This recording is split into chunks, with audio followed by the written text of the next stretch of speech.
Thanks for tuning in. You're watching ARIRANG News Break on this Wednesday, June 15th. Live from Seoul, I'm Han Daeun. Our top story this afternoon, Korea's job market continues to exhibit few signs of improvement, with the number of new jobs added last month remaining at the 200,000 level for a second straight month. The even gloomier side to the latest figure is that the youth unemployment rate has hit a record high for the month of May. Hwang Ji-hye starts us off. Korea's youth jobless rate for the month of May hit an all-time high. For 4 straight months leading up to that, the unemployment rate for young people ages 15 to 29 had been hitting record highs in each month from previous years. And the trend is unlikely to improve anytime soon. The employment rate of the younger generation was at 42.7%, which is not that high. So the jobless rate is also rising. This has been the trend for a while and is expected to continue. While the employment outlook for Korea's young people is pretty bleak, that's not all they'll have to contend with. Overall employment conditions also remained sluggish. Statistics Korea says the number of employed people in the nation stood at around 26.5 million in May, up 261,000 compared to the same month last year. This marks the second straight month where the number of new jobs added has stayed in the 200,000 range. The Finance Ministry expects Korea to continue to add more jobs at a gradual pace. That's thanks to the service industry, which got a boost from government measures like temporary holidays and an extension of consumption tax benefits. The ministry notes, however, that a possible shock from slumping exports and a government-led corporate restructuring drive could further threaten the job market. Hwang Ji-hye, ARIRANG News. China has announced plans to ban the export of certain items to North Korea, following through on its commitment to implement the UN sanctions against the regime. The materials could be used to help Pyongyang build up its nuclear, chemical, and missile arsenals. Connie Kim reports. China's Ministry of Commerce has expanded the list of items banned for export to North Korea in an effort to prevent Pyongyang building more weapons of mass destruction.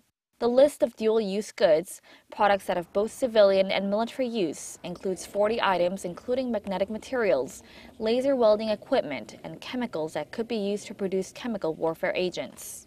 The ministry said the new list is in line with UN sanctions adopted in March as punishment for Pyongyang's nuclear test early this year. China announced its first round of trade restrictions on North Korea in April that includes a ban on imports of gold and exports of rocket fuel. China's new measure comes on the back of the International Atomic Energy Agency's claim that the North appears to have reopened a plan to produce weapons-grade plutonium from spent fuel. Experts say Beijing's move is part of the Chinese government's efforts to show the international community that it's willing to strictly implement sanctions on its longtime ally. Connie Kim, ARIRANG News. More than 48 hours have passed since the deadly massacre in U.S. state of Florida, but the perpetrators' true motives are getting muddier.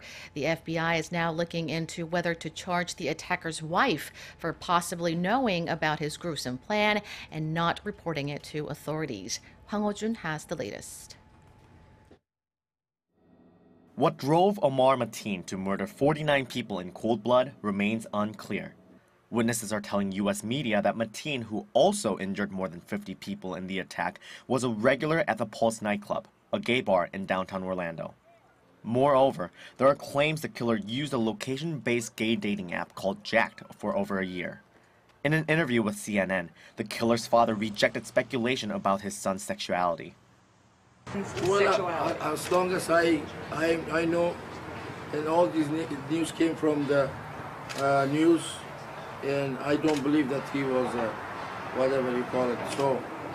Jacked was unable to confirm whether Mateen had an account, as signing up for the basic version of the app can be done anonymously. A flood of new details have emerged since the night of the massacre. It has now been confirmed that Mateen, a U.S. citizen born to Afghan immigrants, called 911 swearing allegiance to Islamic State as he took hostages in the club's bathroom. The FBI also stated that Mateen had been under investigation for about 10 months as he expressed support for Al-Qaeda and Hezbollah in 2013. It has also emerged that Mateen had worked as an armed security officer since 2007. However, with the speculation about his sexuality still swirling, some say it's too soon to jump to the conclusion that it was a religious terror attack against the LGBT community. Also surfacing are reports that Mateen's wife is under the scrutiny of the FBI, possibly facing charges for being connected to the mass shooting. Citing sources, reports say Noor Salman may have had prior knowledge of her husband's plan as she was seen with him when he bought ammunition. She's also said to have told investigators that she had dropped her husband off at the nightclub on occasions prior to the attack. The FBI is trying to determine the level of Salman's involvement before deciding their next step. Hwang Ho-jun, ARIRANG News. And just a quick note on the weather before we go. Showers and thunderstorms are darkening skies across the nation this afternoon, but it's providing some much-needed relief from the early summer heat. The rainy season looks set to begin this Sunday, so keep that in mind if you're making plans for the weekend. That does it for now, but stay tuned to Arirang for more news updates throughout the day. Thank you for watching.